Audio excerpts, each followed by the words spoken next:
Assalamualaikum warahmatullahi wabarakatuh. Yang terhormat kepada Bapak Oka Agus Kurniawan Safab SPD MPD selaku dosen pengampu mata kuliah Sejarah Asia Timur dan kepada teman-teman semua.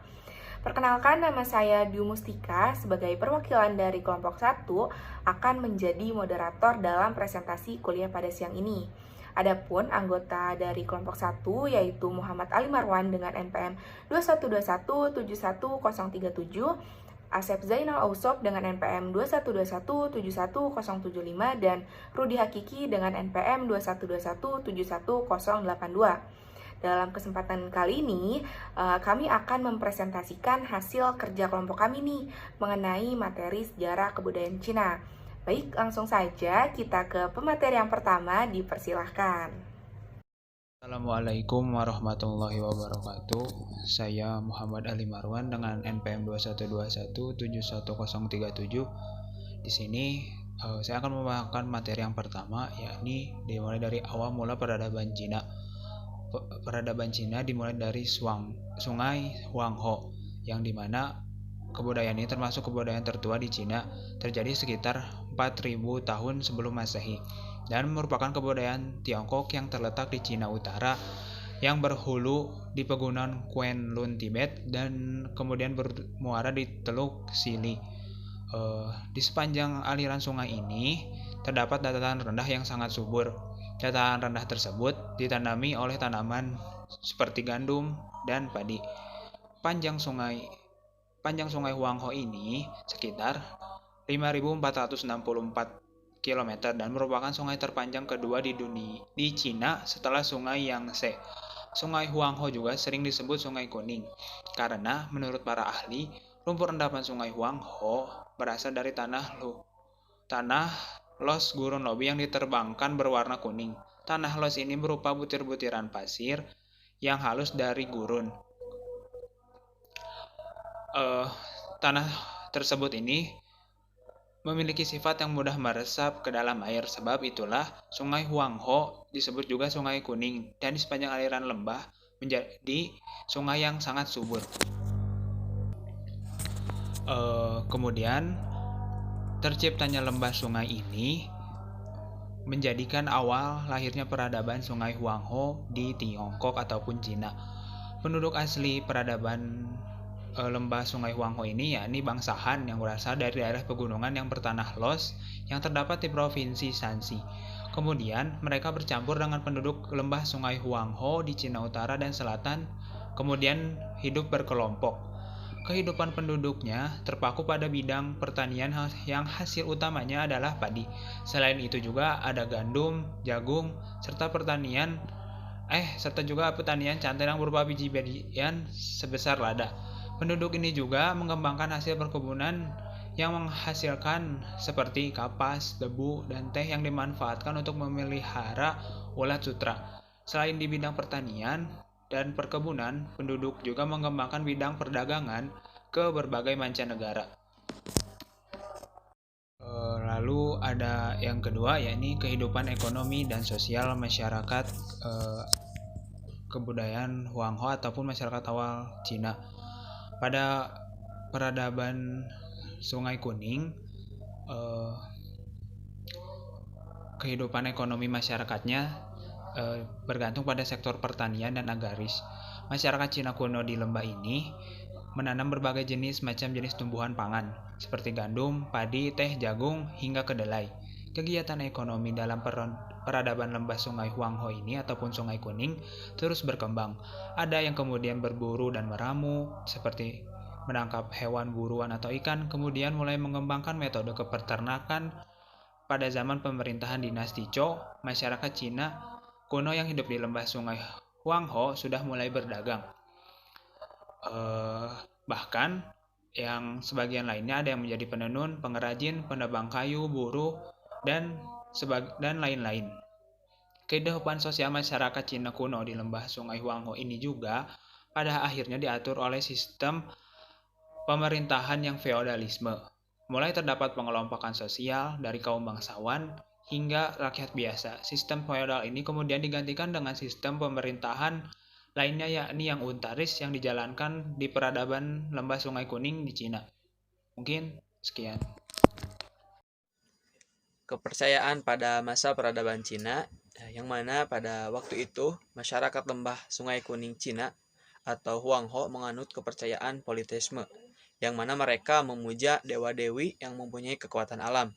Di antaranya dewa yang mereka sembah yaitu dewa angin topan yang digambarkan sebagai naga besar, dewa yang menguasai bukit suci, dan dewa yang menguasai sungai Huangho.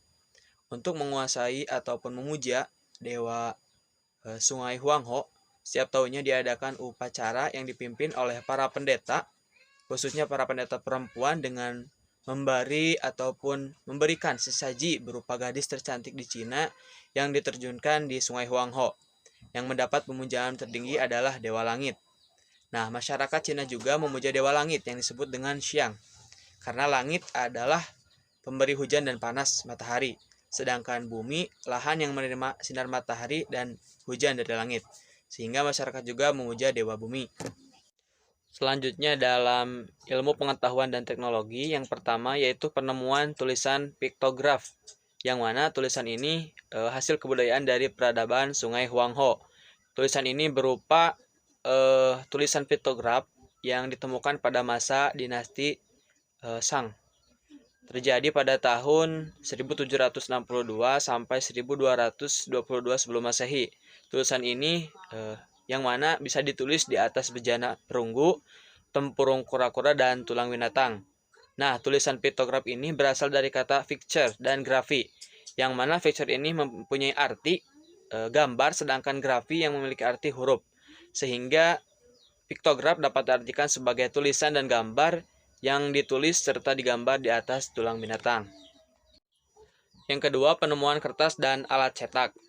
Nah, penemuan kertas dan alat cetak ini merupakan hasil kebudayaan dari peradaban Sungai Huangho pada zaman dinasti Han, serta ditemukan tinta juga sekitar tahun 1500 Masehi. Kemudian ditemukan pula alat tik gerak yaitu movable type yang berupa blok-blok kayu dengan huruf yang dicungkil keluar. Yang ketiga, ilmu astronomi. Ilmu astronomi juga bisa disebut dengan ilmu perbintangan yang dapat digunakan diantaranya yang pertama itu untuk penanggalan yang berdasarkan pada peredaran bulan, yang kedua untuk meramal masa depan manusia dan juga negara, yang ketiga untuk mengetahui kapan terjadinya gerhana matahari dan gerhana bulan, dan yang terakhir untuk mengetahui perputaran dan juga pergantian musim yang erat kaitannya dengan kehidupan masyarakat, misalnya dalam pertanian. Untuk selanjutnya yaitu periodisasi sejarah dinasti Cina. Pada saat itu, sistem pemerintahan yang digunakan yaitu sistem dinasti, yang mana artinya setiap pergantian kekuasaan merupakan turun-temurun dari pendahulunya. Adapun beberapa dinasti yang pernah berkuasa di Cina, yang pertama itu dinasti Xia, merupakan dinasti pertama di Cina, yang mana berdirinya pada abad 21 sampai 17 sebelum Masehi, dengan raja pertamanya yaitu Yu. Pada masa pemerintahan Raja Yu, rakyatnya sangat diperhatikan dan sangat juga membantu pada rakyatnya, mulai dari memperhatikan sistem pengairan untuk mencegah banjir, mengajarkan cara mengembala, mengajarkan cara bercocok tanam, serta yang lainnya. Pada masa pemerintahan Raja Yu, Cina dibagi menjadi 9 provinsi, yang mana 9 provinsi tersebut ditunjuk seorang raja ataupun pangeran untuk memerintah di setiap provinsinya. Salah satunya adalah Yi. Yi merupakan seorang menteri penasehat. Raja Yu sudah merencanakan bahwa Yi adalah seorang raja pengganti setelah Yu wafat. Yang kedua ada dinasti Qin. Dinasti Qin berdiri pada tahun 221 sampai 207 sebelum Masehi, dengan rajanya yaitu adalah Kaisar Xin Huangdi. Pada masa pemerintahannya, ia sangat memperhatikan kehidupan masyarakatnya ataupun rakyatnya. Xin Huangdi juga membangun tembok raksasa atau Great Wall, yang sekarang lebih dikenal dengan tembok besar di Cina dengan ukuran yang sangat panjang yaitu kurang lebih 6.450 km. Yang ketiga dinasti Han. Nah, dinasti Han ini berdiri pada tahun 206 sampai 220 Masehi, dengan raja yang terkenalnya adalah Han Huti. pada masa dinasti Han terbagi menjadi Han Barat dan Han Timur dengan agama negara yang digunakan adalah Konfusianisme. Pada dinasti Han juga masyarakat telah mengenal cara untuk membuat kertas. Yang ketiga, dinasti Han. Dinasti Han berdiri pada tahun 206 sampai 220 Masehi dengan raja yang terkenalnya yaitu Han Huti.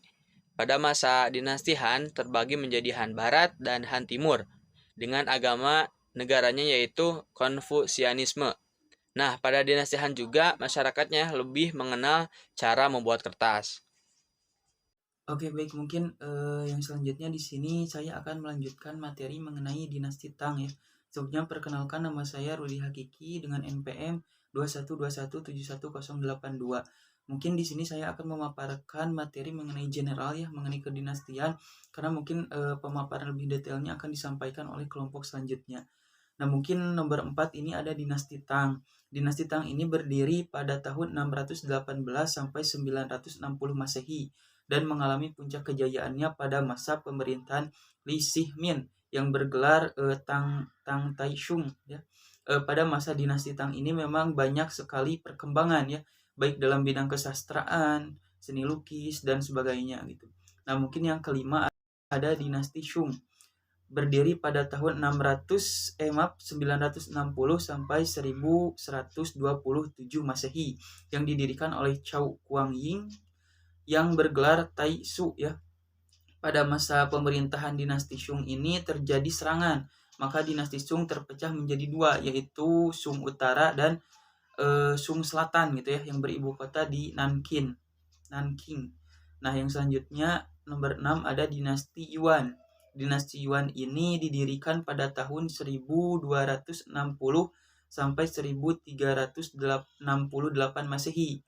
Nah, dan didirikan oleh Kubilai Khan yang bergelar Yuan Shichou pada tahun 1260 sampai 1368 Masehi. Nah, mungkin yang selanjutnya ini ada dinasti Ming. Nah, dinasti Ming ini berdiri pada tahun 1368 sampai 1644 Masehi. Dinasti ini merupakan dinasti Cina asli yang berarti didirikan oleh etnis Cina asli, yang didirikan oleh Yuan Chang yang berasal dari petani atau rakyat biasa gitu. Nah, yang selanjutnya ini ada dinasti Manchu. Dinasti Manchu ini didirikan pada tahun 1644 sampai 1912 Masehi. Pada masa dinasti ini merupakan dinasti asing dan termasuk dinasti paling lama berdiri dalam sejarah Cina seperti itu. Dinasti ini juga mencapai puncak kejayaannya pada masa Han His atau Qilong. Nah, mungkin yang selanjutnya ada peninggalan hasil kebudayaan Cina kuno. Yang pertama ini ada seni sastra. Pada masa peradaban Cina memang banyak sekali gitu ya ajaran yang bersumber dari filsafat dan menjadi pengaruh untuk kondisi pemerintahan yang lebih baik. Adapun beberapa filsuf yang terkenal pada masa dinasti Zhou, diantaranya yang pertama ini ada Laozi ya, pada tahun 605 sampai 531 sebelum Masehi, mengajarkan manusia untuk mengikuti jalan yang sudah ditentukan oleh alam dan menolak kehidupan yang ada di dunia gitu. Nah, jadi menurut ajaran Taozi ini di dunia ini terdapat kekuatan gaib yang dapat mengatur gitu kehidupan di alam manusia. Ajaran ini biasanya disebut dengan Taoisme ya.